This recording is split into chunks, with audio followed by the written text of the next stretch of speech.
300 கோமாளிகள் திரைப்படத்திற்கு வருகை புரிந்திருக்கும் பெப்சி அப்படின்னா இவங்க எல்லாமே இல்லை, பெப்சியுடைய கதாநாயகன் அப்படின்னே சொல்லலாம். பெப்சியின் தலைவர் இயக்குனருமான ஆர்.கே. செல்வமணி அவர்களை 300 கோமாளிகள் திரைப்படத்தை பற்றி பேச அழைக்கிறேன்.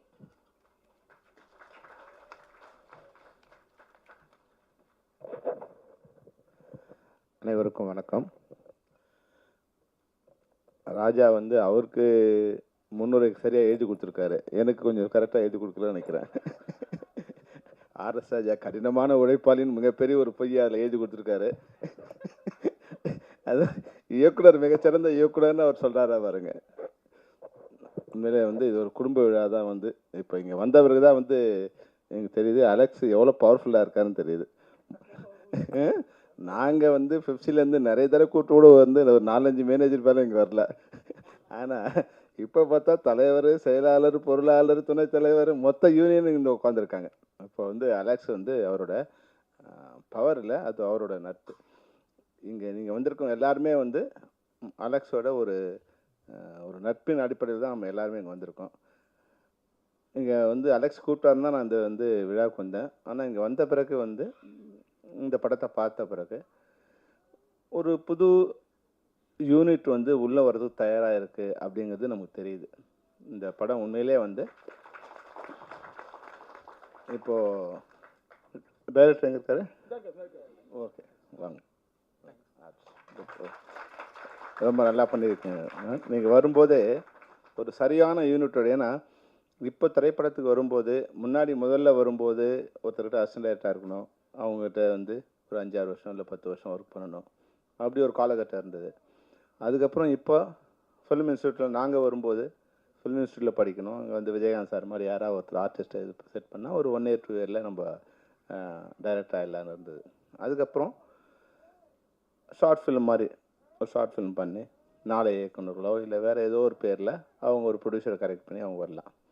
ஏன்னா அதுக்கப்புறம் இப்போ வர்ற யூனிட் எப்படி இருக்குன்னா, ஒரு டைரக்டரு, ஒரு கேமராமேன், ஆர்டிஸ்ட்டு, அவங்களே ஒரு ப்ரொடியூசரு, அவங்கள நடிக்க வச்சு உன்னோட முகத்தை நீ திரையில் பாரு அப்படின்னு வந்து காமிச்சு ஒரு யூனிட்டை உள்ளே வரும்போதே வந்து செட் பண்ணி கொண்டு வராங்க. அப்போது பெரிய திரைக்கு வரும்போது ஒரு பலமான நண்பர்களாகவும் ஏற்கனவே பழகினவனாகவும் இருக்கிறதால அந்த திரைப்படம் வந்து ஒரு பெரிய சிரமம் இல்லாமல், எல்லா வகையிலும் சிரமம் இல்லாமல் வர்றதுக்கு நல்ல ஒரு வழிகோல் அது. அப்படி தான் வந்து நான் இந்த கோமாளிகள் திரைப்படத்தை பார்க்குறேன். இந்த திரைப்படம் உண்மையாகவே சினிமாட்டோகிராஃபிக்கு வந்து அந்த அவார்ட் கொடுத்ததில் எந்த விதமான குறையும் இல்லாத ஒரு திரைப்படம். ஏதோ ஒரு தெரிஞ்சவங்க கொடுத்தாங்க அப்படின்னா இல்லாமல் சில இடங்களில் வந்து நேச்சுரல் லைட்டில் ஷூட் பண்ணியிருக்காங்க.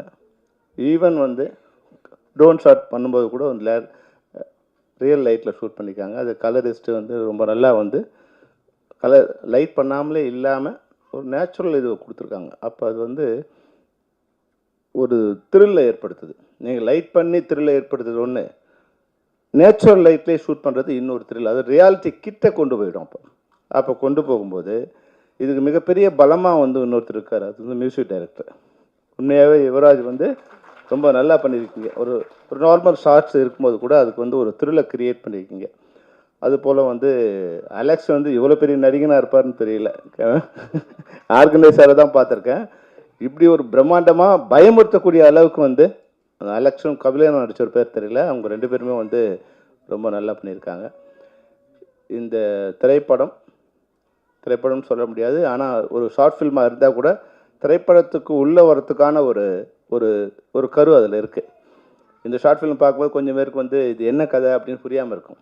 அதுதான் இந்த ஷார்ட் ஃபில்மோட வெற்றியே. என்னென்னா இந்த ஷார்ட் ஃபிலிம் வந்து ஒரு 10 கதையை நம்ம உருவாக்கலாம், எது மாதிரி வேணாலும் உருவாக்கிக்கலாம். அதுக்குண்டான பேஸை வந்து இந்த திரைப்படத்தில் வந்து அந்த டைரக்டர் வந்து அதில் வச்சுருக்கார். இந்த திரைப்படத்தில் ஒர்க் பண்ண எல்லாருக்குமே, இயக்குனருக்கும், ஒளிப்பதிவாளருக்கும், இசையமைப்பாளருக்கும், இயக்குனர் வந்து யாரையுமே மறக்காமல், இல்லை தயாரிப்பாளர் யாரையுமே மறக்காமல் கடைசி நபர் வரைக்கும் அவங்கள பட்டியலிட்டு அவங்கள மேடையில் அமர வச்சது மட்டும் இல்லாமல் அந்த ஸ்க்ரீன்லேயும் அவங்களோட நேமை வந்து ப்ரெசன்ட் பண்ணி அவங்களுக்கு உண்டான மரியாதை கொடுத்துருக்காங்க. இதுதான் திரைப்படத்தில் இப்போ நாங்கள் எல்லார்ட்டையும் எதிர்பார்க்குறது என்னென்னா, எல்லாரும் உழைக்கிறோம், உழைப்புக்கு ஏற்ற மாதிரி வந்து சம்பளம் வருதானா அது கொஞ்சம் கம்மி தான். உழைப்புக்கு ஏற்ற சம்பளங்கிறது திரைப்படத்தில் இல்லை. அது வந்து வெற்றிக்கேற்ற சம்பளமாக தான் இருக்க தவிர உழைப்புக்கு ஏற்ற சம்பளமாக இல்லை. சம்பளத்தில் டிஃப்ரென்ஸ் இருக்கலாம், ஆனால் திரைப்படத்தில் ஒர்க் பண்ணும்போது எல்லாருக்கும் உண்டான ஒரு மரியாதையை வந்து ஏற்படுத்தணும்னு தான் நாங்கள் ரொம்ப முயற்சி பண்ணிகிட்ருக்கோம். திரைப்படம் இந்த 100 வருஷம் வரைக்கும் வேறு ஒரு பரிணாமத்தில் இருந்தது. அது வந்து ஒரு லேண்ட்லார்ட் சிஸ்டமில் இருக்கும், ஆண்டான் அடிமைங்கிற மாதிரி லேண்ட்லார்ட் சிஸ்டத்தில் இருக்கும். இப்போ நாங்கள் அதை கொஞ்சம் முயற்சி பண்ணி அதை அடுத்த இதுக்கு திருப்ப ட்ரை பண்ணுறோம். அதாவது என்னென்னா, ஒரு இண்டஸ்ட்ரியாக ஃபார்ம் பண்ணுறது. இங்கே யார் வந்தாங்க, யார் ஒர்க் பண்ணுறாங்க, எங்கே ஒர்க் பண்ணுறாங்க, எப்போ வந்து ஒர்க் பண்ண வந்தாங்க, அவங்களோட வேஜஸ் என்ன, இது வந்து ஒரு டேட்டா கலெக்ட் பண்ணி ஒரு இண்டஸ்ட்ரியாக அதை ஃபார்ம் பண்ணி அதை வந்து அரசுக்கு கொடுக்கும்போது இவ்வளோ பெரிய இண்டஸ்ட்ரி இங்கே இருக்குங்கிற டேட்டா இது வரைக்கும் தமிழ்நாட்டில் இல்லை, இந்தியாவிலும் இல்லை. ஒன்லி ஹாலிவுட்டில் தான் வந்து ஒரு இண்டஸ்ட்ரி எவ்வளோ பேர் ஒர்க் பண்ணுறாங்க, யார் யார் ஒர்க் பண்ணுறாங்க, அதனோட வருமானம் என்ன, லாபமாக நஷ்டமாக எல்லாமே வந்து டிரான்ஸ்பரண்ட்டாக இருக்கும். ஆனால் இந்தியன் சினிமாவில், குறிப்பாக தமிழ் சினிமாவில் அந்த டிரான்ஸ்பரன்சிங்கிறது கிடையாது. அப்போ வந்து இதனோட இன்வெஸ்டர்ஸ் வந்து வெளியேந்து வரும்போது இது லாபமாக நஷ்டமாக, எங்கே லாபம் இருக்குது, எந்த எப்படி ஒர்க் பண்ணால் நஷ்டத்தை சரி பண்ணலாம், எப்படி ஒர்க் பண்ணால் லாபத்தை வந்து அதிகம் பண்ணலாம், எங்கே வந்து முதலீடு பண்ணணும், அதை வந்து எங்கே வந்து மார்க்கெட் பண்ணணும், இது மாதிரியான இல்லாமல் ஒரு டிரான்ஸ்பரன்சி இல்லாத ஒரு இண்டஸ்ட்ரியாக இது இருக்கிறதால தான் இப்போது அதனுடைய வீழ்ச்சி கொஞ்சம் அப்படியே ஸ்டார்ட் ஆகிருக்கு. ஆனால் முன்னாடி வந்து நம்ம தமிழ் திரைப்படங்களில் ஒரு 2 கோடியிலேருந்து 3 கோடி பேர் பார்த்தாங்க. இன்றைக்கி 50 கோடியிலேருந்து 100 கோடி பேர் வரைக்கும் பார்க்குறாங்க. இது உங்களுக்கு ஆச்சரியமாக இருக்கலாம்.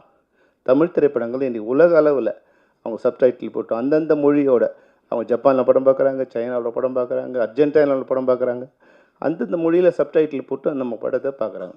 அப்போ வெறும் 3 கோடியிலேருந்து 5 கோடி வரைக்கும் இருந்த வியூவர்ஷிப்பு இன்றைக்கி 50 கோடியிலேருந்து 100 கோடி வரைக்கும் மாறிடுச்சு. அப்போது 10 மடங்கு வியூவர்ஷிப் அதிகமான போகுது, 10 மடங்கு வந்து கட்டணம் அதிகமான போகுது. கேப்டன் பிரபாகர் ரிலீஸ் ஆகும்போது வெறும் 5 ருபீஸ் தான் அதனோட அதிகபட்ச கட்டணம். 110, 290, 5 ருபீஸ் இதுதான் கமலதட்டில் நாங்கள் ரிலீஸ் பண்ணும்போது. ஆனால் இன்றைக்கி அந்த 5 ருபீஸுங்கிறது இன்றைக்கி வந்து 150 ரூபா இருக்குது. அப்போ 30 மடங்கு கட்டணம் அதிகமாக இருக்குது, 10 மடங்கு வியூவர்ஷிப் அதிகமாக இருக்குது. அப்போ ஏறக்குறைய பார்த்தா 10 × 30னா 300 மடங்கு முன்னாடி இருந்த வியூவர்ஷிப் கட்டணம் வரணும். ஆனால் அது மாதிரி வருதான்னா நமக்கு இல்லை. அப்போ தயாரிப்பாளருக்கு இதெல்லாம் ஏன் வரலன்னா இது ஒரு இண்டஸ்ட்ரியாக இல்லை. அப்போ இண்டஸ்ட்ரியாக எப்படி வரணும்னா இது மாதிரி புதிய பிளட்ஸ் உள்ளே வரும்போது அவங்க ஒரு யூனிட்டாக உள்ளே வராங்க, உள்ளே வந்து அவங்கள ஆர்கனைஸ் பண்ணிக்கணும். அதுக்கான முயற்சியில் இப்போது நாங்கள் இறங்கியிருக்கோம். ஃபெஃப்சியாக வந்து ஈவன் வந்து ப்ரொடியூசர்ஸோட சேர்ந்து ஜாயின் பண்ணி இது ஒரு இண்டஸ்ட்ரி. இந்த இண்டஸ்ட்ரியில் யார் யாரெல்லாம் ஒர்க் பண்ணுறாங்க, எங்கே ஒர்க் பண்ணுறாங்க, எப்படி ஒர்க் பண்ணுறாங்க, அவங்க சம்பளம் வந்ததா இல்லையா, முதல்ல சம்பளம் கொடுங்கன்னு நான் கேட்கல, சம்பளம் வந்ததா இல்லையான்னு தயாரிப்பாளருக்கு தெரியணும். தயாரிப்பாளர் அலுவலகத்தில் இருந்துக்கிட்டே அது மாதிரி மேனேஜர்ஸ் வந்து அவங்கள வெறும் கைஃபோனில் வச்சு இருந்துக்கிட்டு யார் யாரெல்லாம் ஒர்க் பண்ணுறாங்க, எந்த டைம் வந்தாங்கிற அளவுக்கு அவங்களோட வேலைப்பளு கம்மியாயிடும். முன்னாடி எப்படி நம்ம வந்து ஒரு ரெஜிஸ்டர் மெயின்டைன் பண்ணும்போது நம்ம வந்து 1000 பக்கமாக எழுதிட்டு இருந்தோம். ஆனால் இன்றைக்கி அப்படி பண்ணுறோம்னா ஒன்றும் கிடையாது. ஒன்லையும் வந்து ஒரு சிப்பில் எல்லாம் முடிஞ்சு போகுது. அது மாதிரி ராஜேந்திரன் வந்திருக்காரு, மேனேஜர்ஸ் நிறைய பேர் நீங்கள் வந்திருக்கீங்க. உங்களுக்கு வந்து இதனோட அடுத்த லெவல் இருக்குது இல்லைங்களா. இப்போது நம்ம கையில் எழுதிட்டு இருந்தது அதே தான் இருக்குது, சிஸ்டம் அதே இருக்குது. அவன் பில்லு வந்து ஒருத்தர் லைட் மேன் எழுத போகிறார், நீங்கள் சைன் பண்ண போகிறீங்க, அப்ரூவ் பண்ண போகிறீங்க, நாளைக்கு பில்லு ப்ரொடியூசர்கிட்ட போகுது. இந்த சிஸ்டம் இல்லாமல் நீங்கள் காலைல அவங்க வந்தாங்கன்னா என்ட்ரி பண்ணாங்கன்னா அவனோட கார்டு வந்து உங்கள் நேரம் உங்கள்கிட்ட வந்துட போகுது. நீங்கள் அதை அப்படியே ஃபார்வர்ட் பண்ண போகிறீங்க, கையெழுத்து போட்டு ஃபார்வர்ட் பண்ண போகிறீங்க, ப்ரொடியூசர்கிட்ட போயிட்டு போகுது. அப்போது ஈவினிங் ஆனால் யாரெல்லாம் ஒர்க் பண்ணாங்கிற சிஸ்டம் வந்து உங்கள் யூனியனுக்கு வந்துடும், உங்கள் மேனேஜருக்கு வந்துடும், தயாரிப்பாளருக்கு வந்துடும். அப்போ இது வந்து ஒரு யூனிஃபார்ம்டாக ஒரு சிஸ்டமாக மாறிடும். இதுதான் இப்போது நீங்கள் ஏன்னா இப்போ நிறைய மேனேஜர்ஸ் இங்கே இருக்கிறதால உங்கள்கிட்ட இது ஒரு வேண்டுகோளாகவும் விளக்கமாகவும் சொல்ல ஆசைப்பட்றேன். மற்றபடி அலெக்ஸ் வந்து இன்றைக்கி தமிழ் சினிமாவில் ஒரு முக்கியமான அங்கம். திண்டுக்கல்லில் போனால் கேமரா இல்லாமல் கூட போகலாம், அலெக்ஸ் இல்லாமல் அங்கே போனால் ஷூட்டிங் பண்ண முடியாது நிலைமை தான் இன்றைக்கி. அவங்க ஒரு சாம்ராஜ்யம் இருக்குது. அதனால் அது அலெக்ஸ் வந்து நீங்கள் எங்கள் உறுப்பினர்களோட நட்பாக இருந்து எங்கள் உறுப்பினர்களுக்கு ஒர்க் பண்ணுறதுக்கு உண்டான சிஸ்டத்தை, அது டிரைவராக இருக்கட்டும், லைட்மேனாக இருக்கட்டும், டெக்னீஷியனாக இருக்கட்டும், ஆர்டிஸ்ட்டாக இருக்கட்டும், இல்லை ஜூனியர் ஆர்டிஸ்ட்டாக இருக்கட்டும், நீங்கள் எங்களோட ஒரு அங்கம்.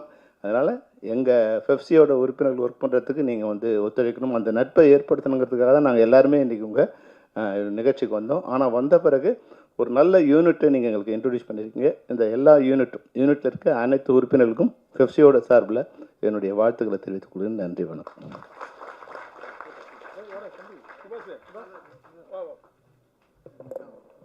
Thank you sir. உங்களுக்கே உரித்தான பாணியில் ரொம்ப அழகாக பேசிட்டீங்க.